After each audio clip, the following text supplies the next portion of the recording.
Okay, this is a follow-up video to our original training video that we created on being a sales rep for Shark. As you can see, I'm actually in my office, not in my apartment, so now you get to see the real office. Alright, well, first off, I'll say follow-ups are key. So, a lot of people I see get caught up in the cold call. And yeah, the cold call is good to study at first. That's what's going to get you in the door. But ultimately, people aren't going to start shipping with you on the first shipment. They're going to need a couple calls to establish credibility, establish a relationship. They get to know you. They've heard your voice a couple times. They've seen your emails pop up. They know who Shark is. They know who you are. So once they get familiar with you, then they'll start shipping. Now, you want to do that as quick as possible. You want to get in touch with them, get on the phone with them, and get that contact information. So you should be following up, hitting them, right? So the longer you wait to follow up with somebody, the more time it's going to take. So you need that urgency, right?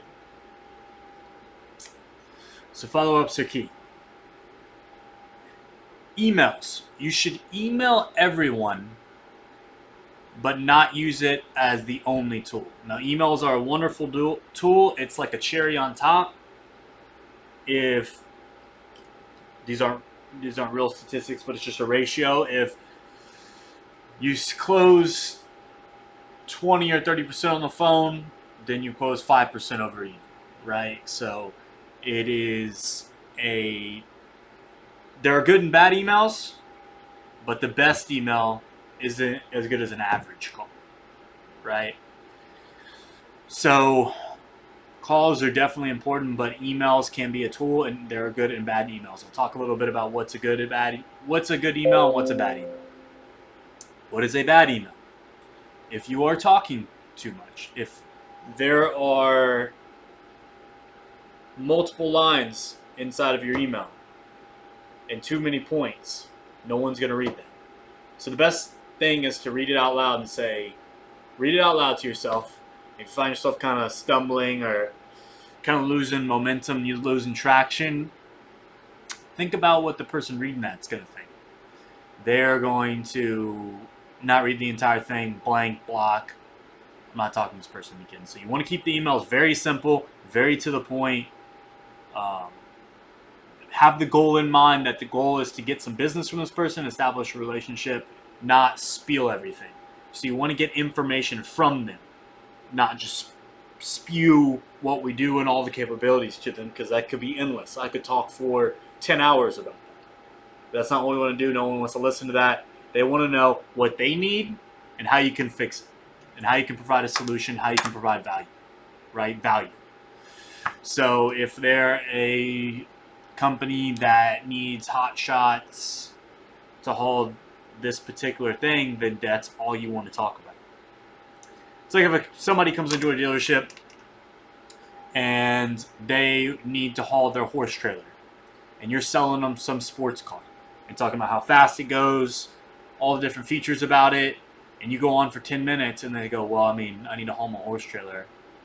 That car probably won't do it. The whole time you need to sell them an F-250, a big truck.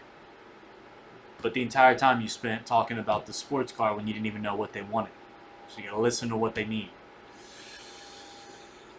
Taking no for an answer. So if you're following up, people are gonna be possibly telling you no, giving you objections. You need to be not taking no for an answer, letting them know that you mean business, and you're going to keep on following up with them, and we are the best, right? So if they say no, they give you some objection, agree with them, excellent. But a lot of customers tell us that, but when they start shipping with us, then they only use us. Something like that. Like, just keep on going, right? Don't just, okay, let me know. Then you're done. You've given up, essentially, right?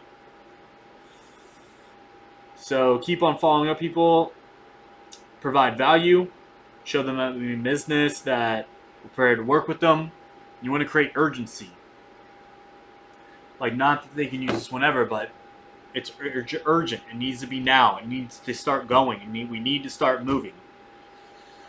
So urgency is something that why people buy. Like if they can just do it anytime, you know, then why wouldn't they? But that's why people exist. Urgency. You gotta live life now. You're gonna die someday. There's some day where you're not gonna be able to work, where you're not gonna be able to make money. You need to eat, so you need food, you need money. That's why everyone moves. That's what circulates, what gets people out of bed in the morning. Is urgency. So you need to create that in your clients, and that'll help you close more deals.